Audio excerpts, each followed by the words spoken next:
Aujourd'hui, dans Parole à notre évêque sur RCF Limousin, Monseigneur Pierre-Antoine Bozo, évêque de Limoges, nous partage la vie de l'Église catholique. Bonjour Monseigneur. Bonjour Jean-Marcelin. Commençons l'émission avec les ordinations des abbés Emmanuel et Marie de Brice qui ont lieu dimanche 13 septembre. Alors, quels sont vos sentiments d'avoir ordonné un prêtre et un diacre pour le diocèse ? Des sentiments de gratitude, certainement, de reconnaissance envers le Seigneur qui a appelé ces deux jeunes garçons, envers eux, qui ont répondu à l'appel du Seigneur dans un choix libre, déterminé, en acceptant de prendre du temps, beaucoup de temps, c'est long de former un prêtre ou un diacre. Donc de reconnaissance envers le Seigneur, reconnaissance envers Marie de Brice et Emmanuel, sentiment de grande joie également, parce que c'est un don que le Seigneur fait à son Église, de ces deux jeunes garçons qui mettent vraiment leur vie à disposition de l'Église pour son service, pour annoncer Jésus. Donc c'est une grande joie que j'ai vécue en les ordonnant. Et puis un sentiment certainement aussi de responsabilité ou de gravité, parce que les deux ordinants ont promis respect, de vivre avec l'évêque dans le respect et l'obéissance, avec l'évêque et ses successeurs, et donc ça me dit ma responsabilité vis-à-vis d'eux. Ça m'engage évidemment de les ordonner, ça veut dire qu'il faut que je leur donne les moyens d'exercer leur mission dans un cadre le plus porteur possible. Donc tout ça, ça fait beaucoup de sentiments mélangés, mais c'est d'abord une belle action de grâce, qu'avec le peuple de Dieu qui était réuni à la cathédrale, j'ai fait monter vers le Seigneur et que je porte depuis dans mon cœur. Donc vous avez utilisé le mot liberté, donc je reviens sur votre homélie où vous avez dit « Vivre pour le Seigneur est un choix libre ». Marie de Brice et Emmanuel s'engagent librement. En quoi se sont-ils engagés et quelles sont les missions confiées pour cette année ? Alors ils se sont engagés, il y a tout un dialogue au début de la célébration et puis juste avant l'ordination, ils s'engagent d'abord ils s'engagent librement, c'est un « je veux » qu'ils disent, nul ne les a poussés, et je crois que l'Église est toujours très attentive à respecter la liberté des candidats, il n'y a pas de pression, on fait attention à ce qu'il n'y ait pas de pression extérieure, et au fond le long temps de la formation leur permet de vérifier qu'il y a une vraie liberté intérieure, voilà.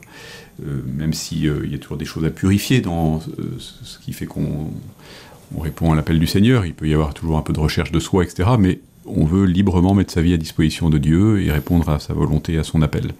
Donc ça a été vérifié par leurs formateurs, et donc librement ils se sont engagés, alors évidemment à sanctifier le peuple de Dieu par le moyen des sacrements, à annoncer l'évangile du Christ, à vivre à peu près conformément avec ce qu'ils annonceraient, à une certaine forme de pauvreté. Ils se sont engagés, en Marie de Brice, parce que Emmanuel l'avait déjà fait, au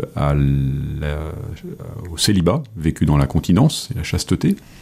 Et puis ils se sont engagés, comme on vient de le dire, à l'obéissance à l'évêque. Donc pour eux c'est un engagement fort, grand, et qui implique vraiment la mise en œuvre de leur liberté, de leur volonté. C'est pas simplement une espèce de sentiment passager qui fait que je dis tiens, je pourrais être prêtre. C'est un travail de très longue haleine. Et voilà, donc c'est un engagement de toute la vie, mais qui inclut quelque chose d'assez radical dans le don de soi-même. Mais normalement, le don de soi-même, ça peut pas être à moitié. Ils se sont pas prêtés, ils se sont donnés à l'Église, donnés au Seigneur. Et donc c'est un choix libre et grand. Alors, quelles sont les nominations pour Marie de Brice et Emmanuel pour l'année en cours ? On est toujours appelé pour une mission, on n'ordonne pas un diacre ou un prêtre comme ça pour rien, mais pour une mission. Donc il y a toujours une nomination à la fin d'une ordination. Et donc Marie de Brice reçoit comme mission diaconale de continuer de servir dans la paroisse dans laquelle il est actuellement, c'est-à-dire la paroisse Saint-Jean-Paul II, autour de l'église du Sacré-Cœur, avec les pères David et Vincent de la société Jean-Marie Vianney. Et puis il reçoit des missions à l'institution Beaupérat et auprès de l'aumônerie de l'enseignement public et de la pastorale des jeunes en général. Et puis l'abbé Emmanuel Renaud reçoit une mission un peu particulière puisque c'est une mission d'étude. On ne pourrait imaginer qu'un jeune prêtre, après pas mal d'années de séminaire, aille enfin sur le terrain pour faire ce pourquoi il a été ordonné. Et je lui demande de mettre un peu entre parenthèses la mission pastorale immédiate pour son bien et pour celui de l'Église, en continuant de se former, parce que j'ai pensé que c'était plus simple qu'il le fasse maintenant, plutôt que de commencer un peu en paroisse, d'où ce serait difficile de le retirer une fois qu'il aurait initié des choses auprès des jeunes, auprès des paroissiens. Donc il reçoit une mission d'études, il ira pendant 2 ans à Paris, au collège des Bernardins, se former pour faire ce qu'on appelle une licence canonique de théologie morale avec une option bioéthique. Il logera à la paroisse Saint-Paul-Saint-Louis, dans le Marais, à Paris, et puis il aura un pied-à-terre dans le diocèse, parce qu'il faut qu'il puisse revenir dans son diocèse à l'église Sainte-Claire, la paroisse Saint-Luc. Et continuons un peu sur le don, si je peux dire, avec la lettre pastorale que vous avez écrite et qui est disponible depuis hier, donc le lundi 14 septembre. Elle balise un peu les 3 prochaines années en direction des ostensions. Tout d'abord, pouvez-vous nous parler des thèmes d'année qui sont évoqués dans ce petit livret ? Oui, je peux dire d'abord que j'ai souhaité écrire cette lettre pastorale parce que, au bout de 3 ans d'épiscopat, j'ai écrit chaque année une petite lettre brève de 2 pages au début de l'année pour dire un petit peu ce que j'avais fait, ce que j'avais découvert et donner quelques points d'attention.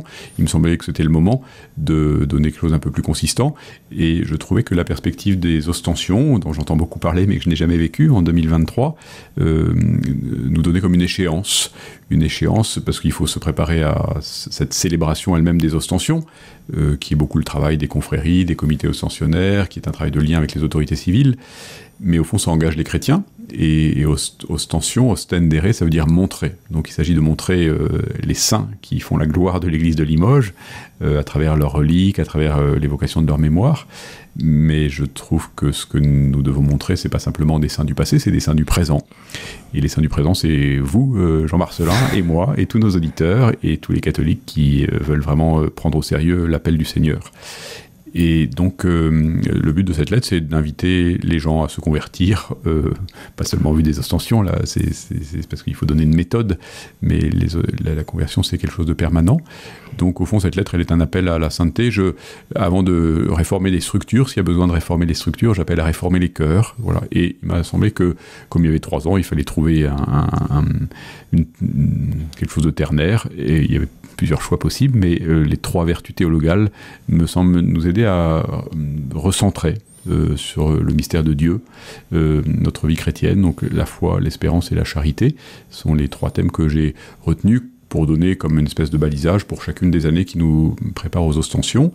Et pour chacune de ces années, j'ai également donné quelques questions pour inviter à réfléchir un peu sur la foi, sur l'espérance et la charité, soit seul, soit en groupe, soit en paroisse, comme on veut, en mouvement. Et puis, à chaque fois, je donne un rendez-vous diocésain adressé à des publics différents pour que la dimension diocésaine aussi se concrétise par aussi des rassemblements. Donc, cette année, ça sera le thème de la foi. Est-ce que vous pouvez détailler un peu sur les événements de l'année ou sur des points d'attention qui vous semblent importants d'évoquer durant cette émission? Oui, j'insiste sur le fait que dans notre foi, que notre foi est solide d'abord. On sait sur quoi elle est appuyée, on sait sur quoi je sais en qui j'ai mis ma confiance, dit saint Paul. On sait sur qui nous avons fondé notre vie. Voilà, l'Église, elle peut de temps en temps susciter quelques interrogations, voire quelques méfiances. Elle ne se trompe pas quand elle transmet la foi. Voilà. Et donc j'insiste sur la solidité de la foi que nous avons reçue, et sur le fait que dans la foi, dans les vérités de la foi, comme on dit, il y a des hiérarchies, et que le cœur, c'est ce qu'on appelle le kérigme, c'est la première annonce, c'est que nous croyons que Dieu a envoyé son Fils Jésus pour nous sauver et faire de nous ses enfants d'adoption. Et donc le pape François, dans son exhortation sur la joie de l'Évangile, il insiste beaucoup là-dessus, sur ce retour au centre, j'allais dire le kérigme. Voilà. Et voilà, donc j'insiste dans les paragraphes sur la foi, sur ces 2 points, et je pose un peu des questions pour aider les gens à creuser davantage. Et au fond, on met beaucoup notre intelligence, nos capacités cérébrales au profit de notre profession, par exemple, mais est-ce qu'on les met suffisamment au service de notre foi? Est-ce qu'on s'interroge suffisamment sur qu'est-ce que ça veut dire que croire en Dieu? Qu'est-ce que c'est que le credo? Qu'est-ce qu'on dit quand on dit le dimanche à la messe, je crois en Dieu, Père, Fils et Saint-Esprit? Donc j'invite à creuser un petit peu ce thème.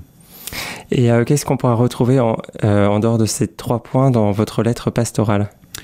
Alors, en plus de ces 3 points, qui sont la première partie de la lettre, il y a 3 autres points qui sont comme des points d'attention, des urgences à prendre un peu en permanence. Alors tout est urgent dans la vie chrétienne, et chacun trouve que son domaine est le plus important, mais il m'appartient comme évêque peut-être à hiérarchiser un petit peu les choses, et j'invite les diocésains de Limoges à prêter attention, soit activement, concrètement en s'y engageant, soit simplement en portant cela dans la prière, en tout cas en étant rendu sensible, attentif à ces questions. 3 points. qui sont la rencontre avec les jeunes générations, qui sont le soin et le souci des personnes âgées, et qui est la question de l'écologie intégrale. Merci Monseigneur d'avoir répondu à nos questions. Merci Jean Marcelin. Nous vous souhaitons une bonne soirée et bien sûr retrouvez l'émission Parole à notre évêque en podcast sur le site RCF et en vidéo sur la chaîne YouTube Diocèse de Limoges.